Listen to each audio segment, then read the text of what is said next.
രാഹുലേട്ട, കഴിഞ്ഞ ദിവസങ്ങളിലായി നിയമസഭയിൽ ഏറ്റവും കൂടുതൽ ഉയർന്നു കേട്ട ഒരു കാര്യമായിരുന്നു രാഹുലിന്റെ MLA സ്ഥാനം അയോഗ്യനാക്കണമെന്നുള്ളത്.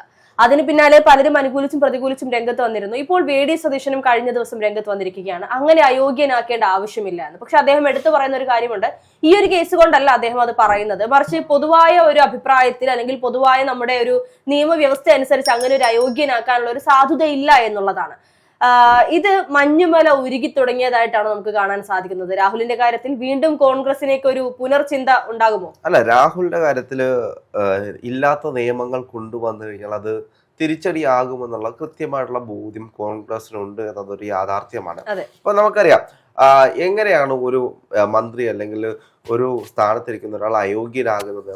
അയാൾ എന്തെങ്കിലും കുറ്റം ചെയ്തിട്ടുള്ള കുറ്റം ചെയ്ത് 2 കൊല്ലത്തോളം മിനിമം 2 കൊല്ലമെങ്കിലും ജയിലിൽ കിടന്നെങ്കിൽ മാത്രമേ അയാൾ അയോഗ്യനാകൂ എന്നൊരു സംവിധാനം നമ്മുടെ നീതിപീഠത്തിലുണ്ട്. അപ്പോൾ അങ്ങനെ ഒരു നിയമം നിലനിൽക്കെ എത്തിക്സ് കമ്മിറ്റി രൂപീകരിച്ച്, എത്തിക്സ് കമ്മിറ്റി എന്ന് പറയുന്നത് നിയമസഭയിലുള്ള പ്രതിപക്ഷവും ഭരണപക്ഷവും കൂടെ കൂടിച്ചേർന്ന് ഉണ്ടാക്കിയ ഒരു കമ്മിറ്റിയാണ്. ആ കമ്മിറ്റി കൂടിച്ചേർന്നിരുന്ന് ഒരാളെ അയോഗ്യനാക്കാനുള്ള നിയമങ്ങളൊന്നുമില്ല എന്നതൊരു യാഥാർത്ഥ്യമാണ്. അങ്ങനെ പുതിയ എന്തെങ്കിലും ഒരു നിയമം കൊണ്ടുവന്നു കഴിഞ്ഞാൽ അത് ഭാവിയിൽ എല്ലാവർക്കും ബുദ്ധിമുട്ടാകും. അത് മാത്രമല്ല, നമ്മൾ നോക്കിക്കഴിഞ്ഞാൽ നിയമസഭയിൽ എത്ര പേരാണ് ലൈംഗിക പരാതിയുമായി ബന്ധപ്പെട്ട് നിയമസഭയിൽ ഉള്ളത് എന്ന് നമുക്കറിയാവുന്ന കാര്യമാണ്. മുകേഷ് ആണെങ്കിലും ശശീന്ദ്രൻ ആണെങ്കിലും ഗണേഷ് കുമാർ ആണെങ്കിലും ഇവരെല്ലാം ഇത്തരത്തിലുള്ള ആരോപണങ്ങൾ നേരിട്ട് വന്നിട്ടുള്ള ആളുകൾ തന്നെയാണ്. ഇതൊന്നും തെളിയിക്കപ്പെട്ടിട്ടില്ല. രാഹുലിന്റെ കേസിലാണെങ്കിൽ പോലും കുറ്റം ചെയ്തതായിട്ട് തെളിയിക്കപ്പെട്ടില്ല, ഇപ്പോഴും ജാമ്യത്തിൽ വെളിയിൽ നടക്കുകയാണ്. അപ്പൊ അങ്ങനെ ഒരു വിഷയത്തിലൂടെ കടന്നു പോകുന്ന രാഹുൽ മാങ്കൂട്ടത്തിനെ നിയമസഭയിൽ നിന്നും പുറത്താക്കുന്നത് ഔചിത്യമല്ല, അല്ലെങ്കിൽ നിയമസഭയിൽ നിന്നും പുറത്താക്കി കഴിഞ്ഞാൽ അത് തങ്ങൾക്ക് എതിരായി തന്നെ വരുമെന്നുള്ള കോൺഗ്രസിന്റെ ഒരു ബോധ്യമാണ് കോൺഗ്രസിനെ കൊണ്ട് അങ്ങനെ ചെയ്യിപ്പിച്ചത്. അല്ല, ഇപ്പോൾ നമുക്കറിയാം രാഹുലിന്റെ കാര്യത്തിൽ ആദ്യമേ തന്നെ പാർട്ടി തീരുമാനമെടുത്തിരുന്നു. ഒരുപക്ഷെ രാഹുലിനോട് രാജി ആവശ്യപ്പെട്ടിരുന്നു എന്നുള്ളതും യാഥാർത്ഥ്യം തന്നെയാണ്. രാഹുൽ രാജിവെച്ചിരുന്നുവെങ്കിൽ ഇത്രയും പ്രശ്നങ്ങളിലേക്ക് എത്തില്ലായിരുന്നു.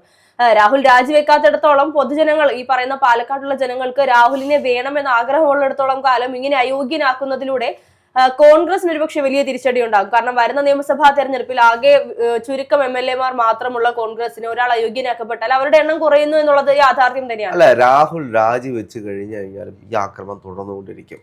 നമ്മൾ വിചാരിക്കുന്നതല്ല. രാഹുൽ മാങ്കൂട്ടം എന്ന് പറയുന്നത് കോൺഗ്രസിന്റെയും യൂത്ത് കോൺഗ്രസിന്റെയും ഒരു മുഖമായിരുന്നു എന്ന് നമ്മൾ മറക്കരുത്.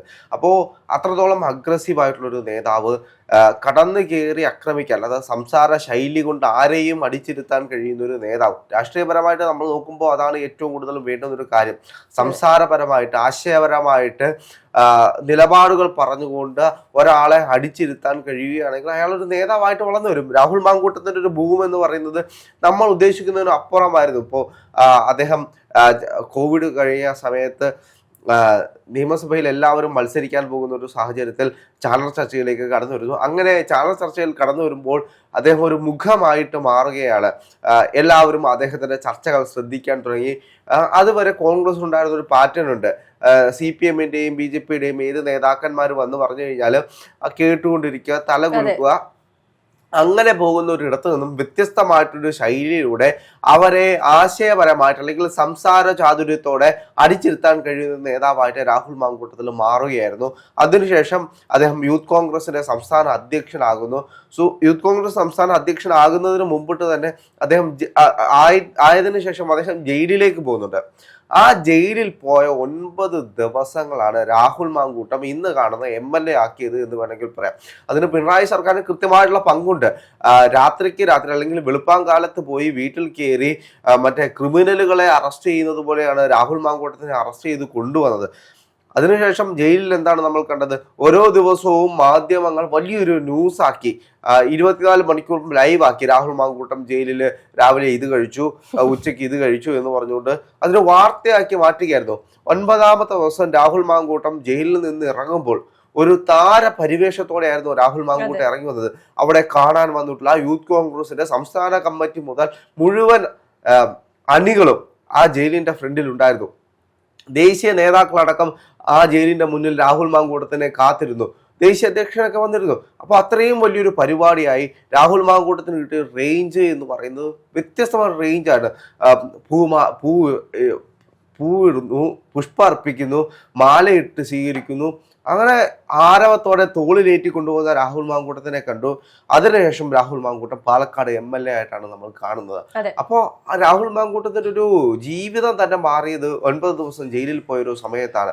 അപ്പോൾ രാഹുൽ മാങ്കൂട്ടത്തിന് പിന്നെ ആളുകൾ സ്വീകരിക്കാൻ തുടങ്ങി. നമുക്കറിയാം ഉമ്മൻചാണ്ടി അല്ലെങ്കിൽ ഷാഫി പറമ്പിൽ ഇവരെല്ലാം എങ്ങനെയാണോ ജനങ്ങളെ ചേർത്ത് പിടിക്കുന്നത്, അതുപോലെ തന്നെ രാഹുൽ മാങ്കൂട്ടത്തിനും ഓടിപ്പോയി ആളുകളെ ചേർത്ത് നിർത്തുന്നതും അവരോട് സംസാരിക്കുന്നതും അവരുടെ സുഖവിവരങ്ങൾ അന്വേഷിക്കുന്നതും അങ്ങനെ നമ്മൾ വ്യത്യസ്തമായിട്ടൊരു മുഖം രാഹുൽ മാങ്കൂട്ടത്തിൽ കണ്ടു. എല്ലാവരെയും സ്നേഹിക്കുന്ന ഒരാളായിട്ട് രാഹുൽ മാങ്കൂട്ടത്തിനെ തോന്നി. അങ്ങനെ രാഹുൽ മാങ്കൂട്ടം പാലക്കാടിന്റെ MLA ആകുകയായിരുന്നു. MLA ആയതിനു ശേഷമാണ് ഇത്തരത്തിലുള്ള വിഷയങ്ങളുമായിട്ട് വീണ്ടും വിവാദങ്ങൾ പൊട്ടിപ്പുറപ്പെടുന്നത്. ഇതുപോലെ ഒരു പീഡന പരാതി വരുന്നു, അതിന്റെ പുറകെ അടുത്തത് വരുന്നു, അതിന്റെ പുറകെ അടുത്തത് വരുന്നു. മാധ്യമ സൃഷ്ടിയാണ് എന്ന് ഒക്കെ പറഞ്ഞു കഴിഞ്ഞാലും രാഹുൽ മാങ്കൂട്ടത്തിന്റെ കയ്യിൽ കൃത്യമായിട്ടുള്ള തെറ്റുകൾ ഉണ്ടായിരുന്നു.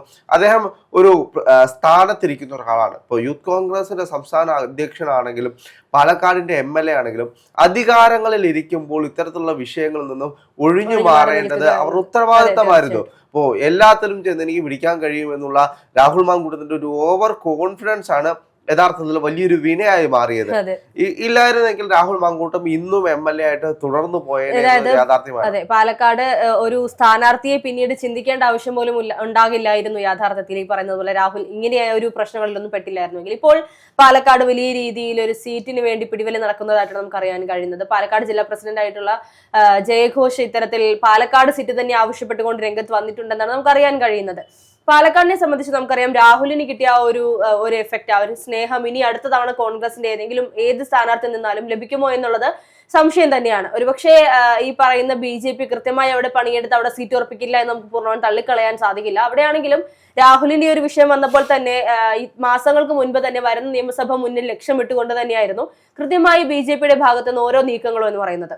ഇപ്പോൾ അതിനുശേഷം കുറച്ച് നാളുകൾ കഴിഞ്ഞപ്പോൾ പിന്നീട് BJP അടങ്ങുന്ന ഒരു സാഹചര്യം ഉണ്ടായിരുന്നു. പക്ഷെ വീണ്ടും അത് സജീവമായി തന്നെ ഉയർന്നു വരുന്നുണ്ട്. പാലക്കാട് വലിയൊരു മത്സരം തന്നെ ഉണ്ടാകുമെന്നുള്ളത് യാഥാർത്ഥ്യമാണ്. അപ്പോൾ അവിടെ ആര് മത്സരിപ്പിക്കും? ഈ പറയുന്നത് പോലെ BJPയുടെ സ്ഥാനാർത്ഥി ആയാലും അതുപോലെ കോൺഗ്രസിന്റെ സ്ഥാനാർത്ഥി ആയാലും അത്രത്തോളം വിജയ സാധ്യത ഉറപ്പാക്കുന്ന ഒരാളെ മാത്രമാണ് നിർത്താൻ സാധിക്കുള്ളൂ. പക്ഷേ CPM-നെ സംബന്ധിച്ച് അവിടെ അങ്ങനെ ഒരു ടെൻഷൻ ആവശ്യമില്ലെന്ന് തോന്നുന്നു. കാരണം അവിടെ ആര് മത്സരിച്ചാലും CPM-ന് അവിടെ ഒരു റോൾ ഇല്ല എന്നുള്ള നിലയിലേക്കാണ് കാര്യങ്ങൾ പോയിക്കൊണ്ടിരിക്കുന്നത്. അല്ല, എന്ത് തന്നെയാണെങ്കിലും പാലക്കാടിനെ സംബന്ധിച്ച് പാലക്കാടിന്റെ ഒരു പൊതുവികാരം എന്താണ് എന്ന് നമുക്ക് അടുത്ത തെരഞ്ഞെടുപ്പിൽ മാത്രമേ അറിയാൻ കഴിയൂ. കാരണം ഇത്രയും വിഷയങ്ങൾ നിലനിൽക്കുകയാണ്. കോൺഗ്രസ് പാർട്ടിയെ സംബന്ധിച്ച് കോൺഗ്രസ് എടുക്കാൻ കഴിയുന്ന എല്ലാ നീക്കങ്ങളും എടുത്തു കഴിഞ്ഞു. രാഹുൽ മാങ്കൂട്ടത്തിനെ പാർട്ടിയിൽ നിന്നും സസ്പെൻഡ് ചെയ്യുന്നു. അതിനും വലിയൊരു തിരിച്ചടി രാഹുൽ മാങ്കൂട്ടത്തിന് കിട്ടാനില്ല. അദ്ദേഹത്തിന്റെ പ്രാഥമിക അംഗത്വം പോലും റദ്ദാക്കി. ഇപ്പൊ ആരുമല്ലാത്ത ഒരു പാർട്ടിയിലും ഇല്ലാത്ത ഒരാളായിട്ടാണ് നിയമസഭയിൽ രാഹുൽ മാങ്കൂട്ടം ഉള്ളത്. അപ്പോൾ നിയമസഭയിൽ ഇപ്പോ സംഭവിച്ചിട്ടുള്ളതെന്ന് വെച്ച് കഴിഞ്ഞാല് അയോഗ്യതാ കമ്മിറ്റി ഉണ്ടാക്കുന്നു. അതായത് ജസ്റ്റിസ് കമ്മിറ്റി എല്ലാം കൂടെ കൂടിയിട്ട് രാഹുലിനെ അയോഗ്യനാക്കാൻ തീരുമാനമെടുക്കുന്നു. അതിനെതിരെ അയോഗ്യനാക്കാനാണെങ്കിൽ ഈ പറയുന്നത് പോലെ നിയമസഭയിൽ എത്ര പേര് ഇപ്പോൾ CPM-ൽ നിന്നോ കോൺഗ്രസിൽ നിന്നോ മാത്രമല്ല ഇവിടെ ഇത്ര പേര് ഇതിനകത്ത് അയോഗ്യനാക്കി അല്ലെങ്കിൽ മാറി നിൽക്കേണ്ട ഒരു സാഹചര്യം ഉണ്ടാകുമെന്നുള്ളത് യാഥാർത്ഥ്യമാണ്. ഇവിടെ ആന്റണി രാജുവിന്റെ കാര്യം നമ്മൾ കണ്ടിരുന്നു. അദ്ദേഹത്തിന് കൃത്യമായി ശിക്ഷ ലഭിക്കുന്ന ഒരു സാഹചര്യം വന്നപ്പോഴാണ് അദ്ദേഹത്തെ MLA ആയിട്ട് തുടരാൻ അനുവദിക്കില്ല അല്ലെങ്കിൽ തുടരാൻ പാടില്ല എന്നുള്ള നിലയിലേക്ക് എത്തിയത്. 2 വർഷത്തിന് മുകളിൽ ശിക്ഷ ലഭിക്കുന്നതിന് പകരം രാഹുലിന് ഇപ്പോൾ പരാതി അല്ലെങ്കിൽ കുറ്റാരോപിതൻ മാത്രമായി നിലനിന്നു പോകുന്ന സാഹചര്യത്തിൽ കോൺഗ്രസിനെ എങ്ങനെയും വെട്ടിലാക്കാമെന്നുള്ള നീക്കമാണ് ഇപ്പോൾ നിയമസഭയിൽ നടന്നുകൊണ്ടിരിക്കുന്നത്. തങ്ങൾക്കെതിരെ ചോദ്യമുനകൾ ഉന്നയിക്കാതെ മാറി നിൽക്കണം എന്ന് വിചാരിച്ചുകൊണ്ട് അല്ലെങ്കിൽ മാറ്റി നിർത്തണം എന്ന് വിചാരിച്ചുകൊണ്ട് കോൺഗ്രസിനെതിരെ ഒരുങ്ങുന്ന ഒരു പടയൊരുക്കം തന്നെയാണ് ഇപ്പോൾ രാഹുലിനെതിരെ നിയമസഭയിൽ നമ്മൾ കഴിഞ്ഞ ദിവസങ്ങളിലായി കാണുന്നതെന്നാണ് മനസ്സിലാക്കാൻ സാധിക്കുന്നത്.